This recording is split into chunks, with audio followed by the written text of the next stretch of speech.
Well, hey, good morning. My name is Seth, and I'm the production manager here at River Lake, and I wanted to tell you what an honor it is that you're joining me this morning for the next leg of our Easter devotional. Today is Good Friday, but why do we call it Good Friday? I mean, after all, it's today that we know, as the Bible teaches us, that Jesus was beaten and ordered to carry the cross that would be used to crucify him. And to any of us, that punishment would not be good. But today, good is actually used because it's a holy day, or a day that we should take to focus on what the Lord has done for us.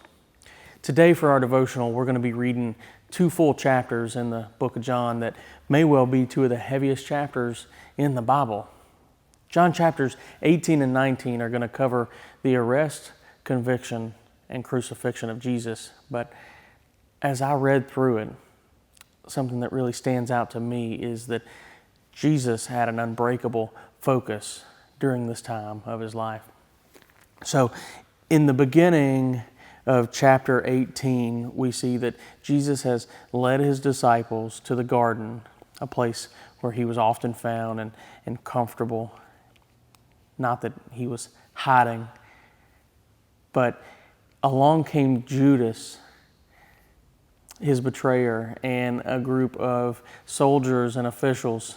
They were coming to arrest him. And in verse 4, as they're coming into the garden, it says, Jesus, knowing all that was going to happen to him, went out and asked them, "Who is it you want?" And to me, this was a show of strength.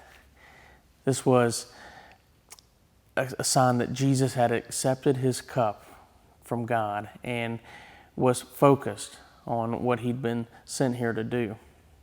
And it was shortly after this that Jesus was arrested and taken to be questioned. Now, as you read throughout chapter 18, you see that he's questioned first by Annas and then the high priest, but he's eventually taken to the Roman governor Pilate. And what's interesting about Pilate is that there's several times where he even says to the crowds, "I find no basis to convict this man." It's like he's trying to give Jesus a chance. And he's speaking with Jesus, and you just feel like he wants him to give up, to say the right things, and to argue the claims against him. But again, in verse 37, you see Jesus talking to Pilate.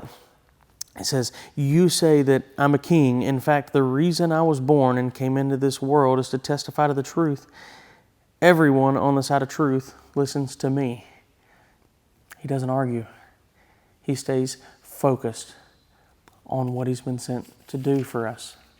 And it's shortly after this verse that Pilate hands Jesus over to be crucified.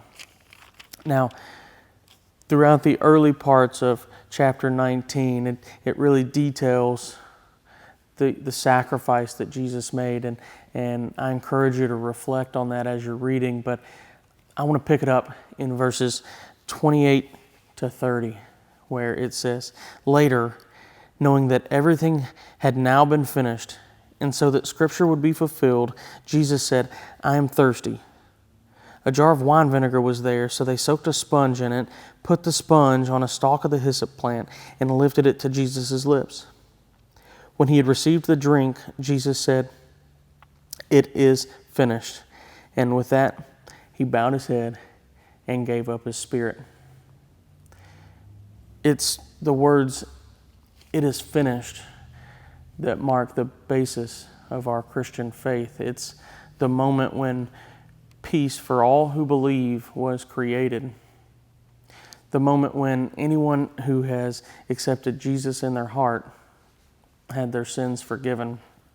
The words, "It is finished," were the product of Jesus' love and focus to save man from itself and provide us with an eternal destiny. Now, I said in the beginning that Good Friday marks the day of crucifixion, and I think it's important that today we take the time to refocus on what God has done for us. There have been many times in my life where maybe I wasn't the best husband to my wife or the best father to my kids, or maybe times where I've asked for personal gain instead of serving others, or times where things, material things or money were my God for a season. But it's the focus of Jesus that reminds me where my focus should lie today. Today, we remember the love of Jesus and the focus He had in trying to save us.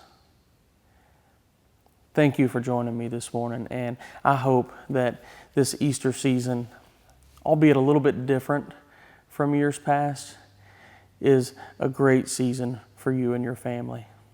God bless and have a great day.